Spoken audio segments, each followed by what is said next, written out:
Cine este cel mai mult în poziția scaunelor primește un aparat de ras pentru zone intime și art cronometru.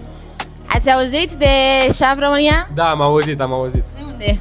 Am văzut pe TikTok sau nu mai știu, o reclamă. Tu? Și eu la fel. Haideți să îi filmăm dintr-o parte, să vedem dacă stau corect, dacă nu trișează. Mai jos un pic, mai jos băieți, mai jos. Mai jos, mai asta e, așa. Cu mâinile în față. Hai, mâinile în față. Foarte bine. Primul care a abandonat.